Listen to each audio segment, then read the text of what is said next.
In April of 2006, Trey Parker and Matt Stone spent 2 full episodes of South Park drawing the Family Guy writing process as a tank of sea cows pushing colored balls into a machine. The argument was that the show was so mechanical, so disconnected from real storytelling, that a sea mammal could do the writing and nobody would notice. Inside 2 years, the Family Guy writers themselves had adopted the term manatee jokes for their own work, on their own DVD commentaries, in their own meetings, in their own vocabulary.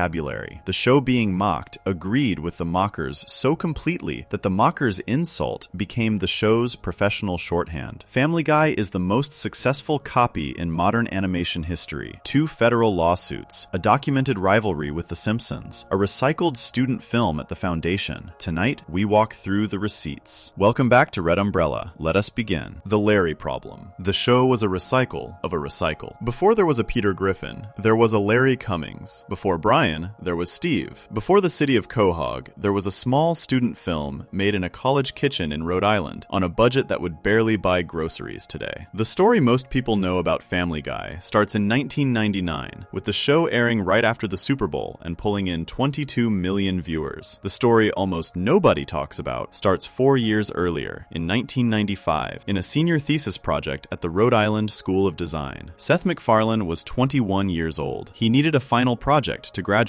What he turned in was a 10-minute animated short called The Life of Larry. The film starred a middle-aged, slightly overweight, slightly clueless suburban dad named Larry Cummings. Larry had a wife named Lois. Larry had a son named Milt. Larry had a sarcastic talking dog named Steve, who could only really be understood by Larry himself. The art style was rougher, the voices were a touch less polished, but anyone who has ever watched a single episode of Family Guy, watching that short film today, would feel something strange happen in the first 30 seconds. They would recognize the show. Not the early version of it, the actual show. The same rhythms, the same kind of cutaway gags, the same dim but loving father, the same patient red-headed wife, the same talking dog who acts more like a roommate than a pet. The whole thing was already there. The Life of Larry got noticed by a development executive at Hanna-Barbera named Ellen Cockrill. Cockrill was at the senior screening, saw the film, and brought MacFarlane in for a job. He was hired based on his writing, not his drawing skills, which is a small detail that ends up mattering a lot. He worked on Cartoon Network shows for a while. He was given a budget to make a follow-up to The Life of Larry. That follow-up came out in 1997 and aired as part of Cartoon Network's What a Cartoon block. The new short was called Larry and Steve. It aired on February 5th of that year. It was aimed at kids, so the humor was cleaner, but the bones of the show were exactly what would later become Family Guy. Larry has the same voice and personality as Peter would later have. Steve has the same voice and personality as Brian would later have. There was even a side character, an airline pilot, who had a chin and a voice that anyone watching today would instantly recognize as Glenn Quagmire. He was already there too, in 1997, 2 years before Family Guy was supposed to have invented him. Then came the part of the story that gets retold as a triumph. Fox saw the Larry shorts. They contacted MacFarlane and gave him a budget of $50,000 to put together a 15-minute pilot for a new primetime animated show. He spent 6 months at his kitchen table, drawing constantly, sleeping barely.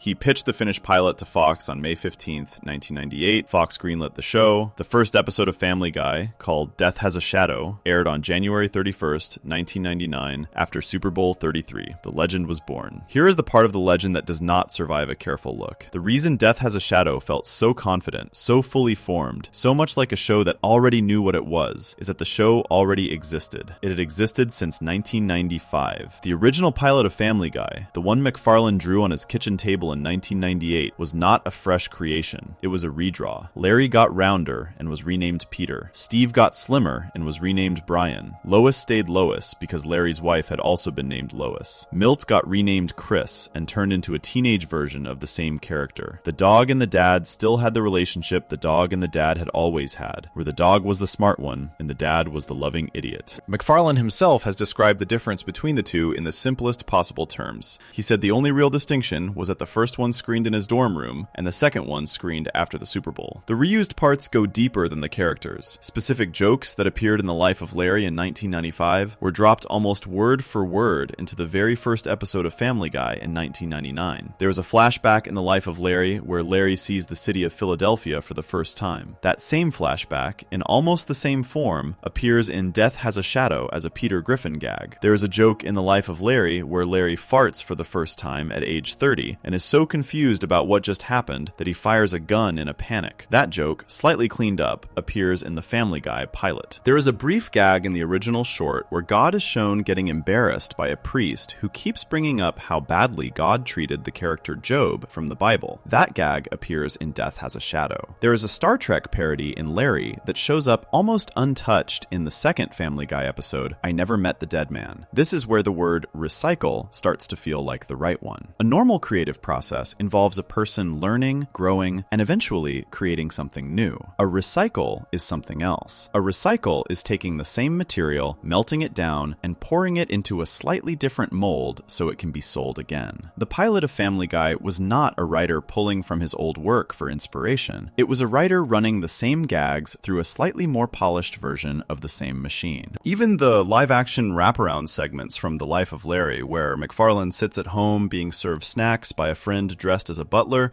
would later show up reworked in the Adult Swim promotional clips for Family Guy. His first line in the original short was, "Oh, hi there, you scared the crap out of me." He repeated that exact line in his Family Guy promos a decade later. The Hanna-Barbera connection matters here too. McFarlane was hired into a studio that had spent its entire history doing exactly the thing Family Guy would later be accused of, which is taking somebody else's idea and animating a slightly altered version of it. Hanna-Barbera was the studio that made The Flintstones, which was a cartoon copy of a 1950s show called The Honeymooners that was so close to the original that the man who made The Honeymooners genuinely thought about suing them. The man decided not to sue because he did not want to be remembered as the guy who killed Fred Flintstone, but the borrowing was open and known. McFarlane got his first job at the studio that built its empire by taking the family sitcom template and animating it. Then he made his own family sitcom, animated, that he had already built before he got to the studio. The lineage of borrowing was already in the building before he showed up. There is something almost too tidy about the way this whole origin story has been packaged over the years. The standard telling goes like this. A young animator made a thesis film. Some executives saw it, a network gave him a chance, he created Family Guy. The show became a sensation. The standard telling treats the thesis film as a kind of inspiration, a seed that grew into a tree. The reality is closer to saying that the thesis film was the tree, and the show that aired on Fox was a slightly larger version of the same tree, painted a different color. The pilot was not built from scratch in 1998. The pilot was the third draft of a project that started in 1995. The fact that the pilot felt finished, that it felt like a show that already knew what it was, is not a sign of brilliance. It is a sign that the show had been quietly running for 4 years already, in places where almost nobody could see it. Even the names on the original short kept showing up later. A character called Shelley Booth Bishop, who appeared in The Life of Larry, made it onto Family Guy in episodes including There's Something About Polly, North by North Quahog, and Long John Peter. Larry himself, the original 1995 protagonist, has cameoed on Family Guy in his original form. In the episode Happy Halloween, when the family destroys an evil holographic version of Peter, the hologram briefly malfunctions and shows Larry. The hologram also briefly shows Homer Simpson and Fred Flintstone, which feels almost like the writers admitting the lineage in the same shot, as if the show is daring you to notice. None of this means McFarlane did not work hard. He clearly did. 6 months at a kitchen table is real work. Building an animation studio from scratch and running it for over 25 years is real work. The point is not that he was lazy. The point is that the show that the world thinks of as a fresh creative explosion in 1999 was nothing of the kind. It was a project that had been incubating for 4 years in 2 earlier forms, both of which had the same characters, the same jokes, the same voices, and the same comedic engine. The thing that aired on Fox was the third version of the same idea. This matters because the rest of the case against Family Guy's originality only works if the foundation is honest. Once you accept that the show began as a recycled version of a student film, the later questions become easier to ask. If the show was already a recycle of itself before it ever reached television, the question of what else it might be a recycle of becomes a fair one to start asking. The Life of Larry was the foundation. The foundation was already secondhand. Anything built on top of it was secondhand by default. There is one more thing about The Life of Larry that is worth holding on to. The dad in that short, Larry, was not himself a fully invented character. The voice McFarlane gave him was based on a security guard he had once overheard talking while at school. The dad's body shape, his cluelessness, his slightly aggrieved relationship with the world, these were not new ideas in 1995. They were the same ideas that had been running through American family comedy since before McFarlane was born. The dim, well-meaning, slightly pathetic suburban father had been a TV staple staple for decades by the time Larry showed up.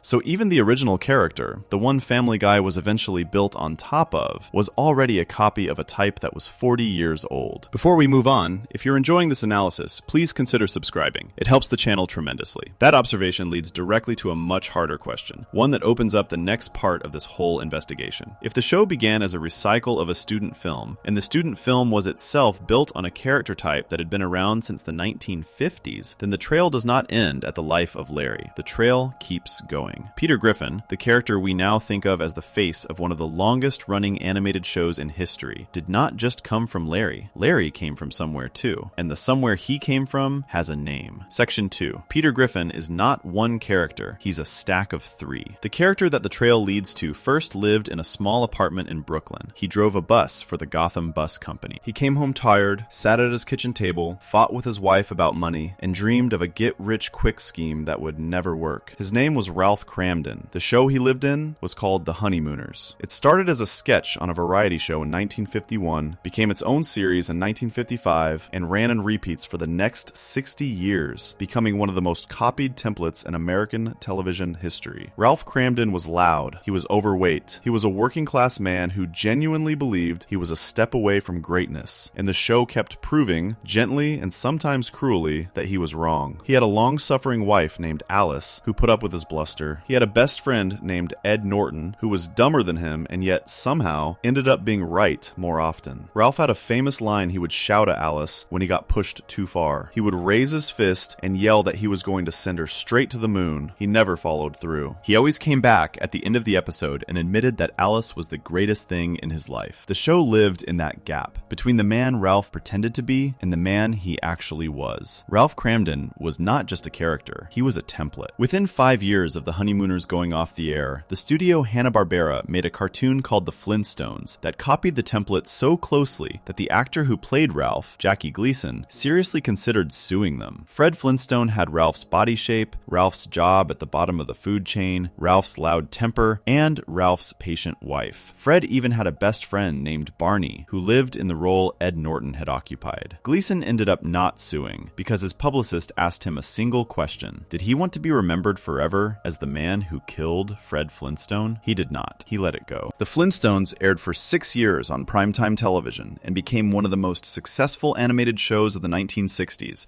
built on a foundation that almost ended up in court. The template kept getting passed down. In 1971, a writer named Norman Lear took a big swing and made a sitcom called All in the Family. The lead character was named Archie Bunker. Archie was a working-class man, slightly overweight, loud, with strong opinions about almost everything, who lived in a small house with his patient wife Edith and bickered constantly with the world around him. The show was sharper and more political than The Honeymooners or The Flintstones, but the family DNA was the same. The dim, loud, scheming father, the patient wife, the chair he sat in, the arguments that went nowhere. All in the Family won every Emmy in sight, ran for 9 years, and became one of the most influential American sitcoms ever made. Then, in 1989, Matt Groening introduced Homer Simpson. Homer worked at a power plant. Homer was overweight. Homer was loud. Homer had a patient wife named Marge, and a short attention span, and a get-rich-quick gleam in his eye. Homer drank at a local bar with a tight group of friends. He came home, sat in his chair, and watched television. The Simpsons writers were not hiding the lineage. There is a scene in The Simpsons where a network executive named Roger Myers gives a speech defending the right to copy old ideas. He says that animation is built on plagiarism. He says that without somebody plagiarizing The Honeymooners, there would be no Flintstones. The show acknowledged its own debt openly, on screen, in a scene that has become one of the most quoted moments in the history of animated television. By the time McFarlane started drawing Larry Cummings in 1995, the loud, overweight, working-class dad with patient wife template had been running for 44 years. It had passed from Ralph Cramden to Fred Flintstone to Archie Bunker to Homer Simpson, picking up small variations at each stop but keeping the bones intact. Peter Griffin was the next stop on a train that had been moving for 4 decades. What makes Peter different from the usual influence story is how openly the show admits it. McFarlane has said in multiple interviews that his comedy heroes include Jackie Gleason, the man who played Ralph Cramden. He has said his work on Family Guy was directly influenced by Jackie Gleason and All in the Family. He has gone on the record saying that one of the reasons he believes Family Guy has lasted is the same reason Gleason once gave for The Honeymooners lasting, which is is that it just makes people laugh. These are not vague nods. These are specific borrowings, named out loud by the creator in conversations a person can read today. The clearest example is the Family Guy opening credits sequence. The opening shows Peter and Lois sitting at a piano, singing the show's theme song together about how good values used to be. That image, the husband and wife sitting at a piano singing a nostalgic song about old-fashioned values, is a frame-for-frame echo of the opening credits to All in the Family, where Archie and Edith Bunker sit at a piano singing a song called Those Were the Days, about how good values used to be. MacFarlane confirmed this on the show's own DVD commentary. He said directly that the piano opening was inspired by All in the Family. There is no hidden borrowing here. There is a creator pointing at the source and explaining that he took the image and put his own characters into it. The borrowings continue through the whole show. In an episode called Stewie Loves Lois, the closing credits parody the closing credits of All in the Family almost shot for shot. In the episode PTV, Peter shows what he claims is the original version of an All in the Family episode, in which Archie and Edith try to scare their black neighbors into moving by burning a cross on their lawn. That gag is a reference to a real All in the Family episode from 1977 called Archie and the KKK, in which Archie tries to stop a real cross burning. The Family Guy version flips it, but the source it is flipping is named directly. In another episode called Pawtucket Pat, when Peter wants to behave like an old-fashioned husband, he tells Lois to stifle herself and sits down with a cigar in a chair, doing a direct impression of Archie Bunker. The show is not subtle about this. The show keeps walking past the source and waving. The Honeymooners borrowings are equally direct. In When You Wish Upon a Weinstein, Ralph Cramden himself appears as a character, threatening to beat Indiana Jones to the moon for taking too long to switch out an idol. In Mr. Saturday night, Lois references a specific Honeymooners episode where Ralph lost his job and never got it back. In North by North Quahog, the Griffins watch a fake episode of the Honeymooners where Ralph actually does follow through on his threat and beats Alice to the moon. In an episode called The Fat Guy Strangler, a side character is shown to have been emotionally damaged as a child by walking in on his mother having an affair with Jackie Gleason, who shouts a Honeymooners catchphrase at the moment of climax. In an episode called 80s Guy, Peter actually quotes Ralph's threat directly, telling Lois he will beat her to the moon. In an episode called Family Guy Through the Years, the show imagines what a 1950s version of Family Guy would have looked like, and the answer is a frame-by-frame parody of the Honeymooners, with the Griffins playing Ralph and Alice. The borrowing is so thorough that the show has, at this point, built an entire alternate history of itself,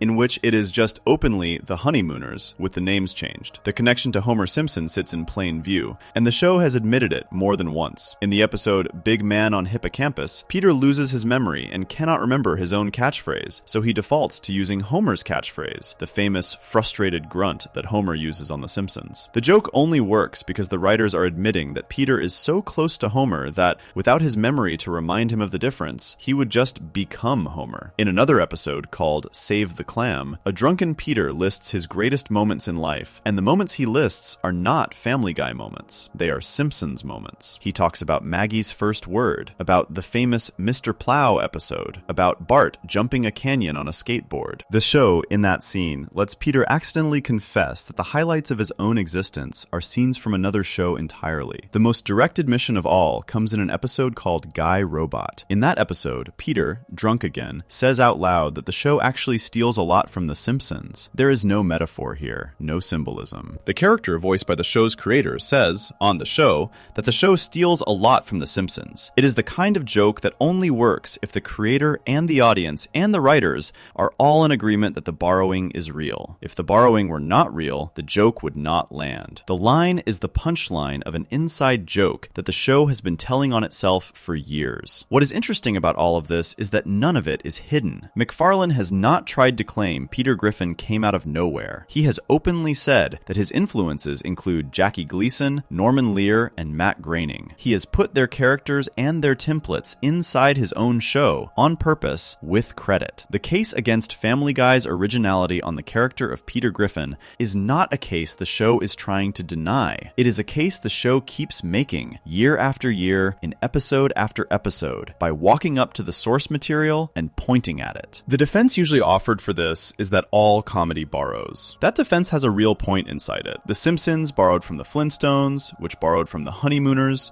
which borrowed from a stage stage tradition that went back to vaudeville. Nothing in comedy is fully fresh. The fact that Peter has Ralph's body and Archie's chair and Homer's catchphrase does not, on its own, prove the show is unoriginal in some special sense. The problem is what comes next. Most shows take an old template and add something genuinely new on top of it. The Honeymooners took the bickering married couple sketch and added depth, gave Ralph an inner life, made his failures actually mean something. The Flintstones took the Honeymooners template and added the prehistoric setting, the visual jokes about Stone Age technology, the repurposing of a black and white sitcom for color cartoon primetime. All in the Family took the loud dad template and added real political content, real social commentary, real engagement with the actual America of 1971. The Simpsons took the bunker template and added the satirical edge, the absurd town of Springfield, the willingness to break the rules of how a sitcom could move. Each show added something the show before it did not have. Family Guy's addition to this lineage is harder to name. The show certainly has its own flavor, its own tone, its own specific kind of cruelty and absurdity. The cutaway gags are part of that flavor, but those came from somewhere too, and that question gets answered later. The character of Peter himself, the central engine of the show, the face on every poster and every piece of merchandise, has not added a new ingredient to the recipe. He has refined the existing recipe. He has been made denser, faster, ruder. He has been pushed further into stupidity than Homer ever was, and further into cruelty than Archie ever was, and further into self-destruction than Ralph ever was. But the dish is the same dish. The chef has just turned the heat up. This refinement, this turning up of the heat, is part of what made Family Guy successful. Audiences in 1999 had spent 44 years getting trained on the loud, overweight, working-class dad with patient wife template. Family Guy gave them the most extreme version of that template they had ever seen. It was a familiar feeling, delivered in a stronger dose. The show was not asking the audience to accept a new kind of character. It was asking the audience to accept a more aggressive version of a character they already knew by heart. That is the case for Peter Griffin being a stack of three. Ralph Kramden gave him the body, the temper, the dreamer-husband relationship with his wife, and the catchphrase about the moon. Archie Bunker gave him the chair, the political incorrectness, the cigar, and the piano-singing opening credits. Homer Simpson gave him the bar with the friends, the local anchorman on the news structure, the dumb dad with patient redhead wife setup, and the willingness to break a fourth wall when it suited him. The show has admitted, in episodes A Person Can Stream tonight, that all three of these debts are real. There is no investigation here. There is only a record. Before we move on, if you're enjoying this analysis, please consider subscribing. It helps the channel tremendously. The character is a stack. The show knows it is a stack. The audience knows it is a stack. The only thing left to figure out is what else the stack is hiding. Because Peter is one part of the show, the way the show actually moves, the way it cuts and jumps and refuses to stay still, has its own history. And that history goes back to a desert cartoon, a slapstick film series, and one very specific moment in a 1992 movie that almost nobody connects to Family Guy at all. Section 3. The cutaway wasn't invented here. The cutaway gag is the move most people associate with Family Guy. A character will be sitting in the kitchen in the middle of a normal conversation, and somebody will say something like this, "Is even worse than that time I tried to learn ballet." The screen will flash white, the picture will jump to a totally unrelated scene of Peter in a tutu falling over a barrel. 3 seconds later, the picture will jump back to the kitchen, and the conversation will continue as if nothing happened. That little jump, that side trip out of the main story and back, is the engine of Family Guy. The show runs on it. A normal episode might have 10 or 12 of these jumps. A heavy episode might have 20. The cutaway gag is so closely tied to Family Guy in the public mind that the entire format is sometimes just called a Family Guy joke. The cutaway gag is not a Family Guy invention. It existed long before Family Guy. It existed in a comic strip drawn one panel at a time. It existed in a series of slapstick films from the 1980s. It existed in a Saturday Night Live spinoff from 1992. The show did not create the move. The show borrowed the move, sped it up, and ran it into the ground until people forgot the move had a history. The first place the cutaway lived was on a single page of newspaper in a comic strip called The Far Side. The Far Side was drawn by a cartoonist named Gary Larson, and it ran in newspapers around the world from 1980 to 1995. Each strip was one panel. Each panel was one joke. Larson would set up an absurd scene with a single drawing, drop a one-line caption underneath it, and that was the whole comic. There would be a panel of cows standing on 2 legs, having a conversation about how grass tasted today. There would be a panel of a scientist stuck stuck inside a giant glass jar with a label on it. There would be a panel of God making the universe, looking down at his recipe and noticing he had added too many jerks. Each strip was a small, unrelated explosion of weirdness, completely disconnected from the strip before it and the strip after it. The cutaway gag, as Family Guy uses it, is a Far Side panel dropped into the middle of a sitcom. The setup line in the kitchen is the caption. The scene that follows is the drawing. The jump back to the kitchen is the page being turned. The whole thing works exactly like a Far Side strip, except it has been sliced into a moving image and dropped inside another show. McFarlane has said directly that Gary Larson was one of his major graphic influences as a cartoonist. The proof of the borrowing is not hidden. The cartoonist who created the format named Larson as his hero. Then the cartoonist took the format Larson invented for newspapers and converted it for television. There is a real difference between a Far Side panel and a Family Guy cutaway, but it is a difference of speed, not of structure. Larson published one panel a day. The reader had 24 hours between strips to enjoy the joke and let it settle. Family Guy puts 12 of those panels into a single 22-minute episode. The format is the same. The pacing is just compressed to the point where it becomes a different kind of experience. The show took a once-a-day comic strip joke and turned it into a once-a-minute joke. The structure stayed the same. The volume just got cranked up. The second place the cutaway lived was in a series of films and a short-lived TV show made by three brothers and a friend. The team was made up of David Zucker, Jerry Zucker, Jim Abrahams, and Pat Proft. They first became famous for a movie called Airplane in 1980. They followed it up with a TV show in 1982 called Police Squad, which only lasted 6 episodes but became a cult favorite. They then made the Naked Gun movies in 1988, 1991, and 1994, which are some of the most influential comedies in American film history. The thing the Zucker team did, again and again, was the cutaway gag. A character on Police Squad would be in the middle of a serious-looking police investigation,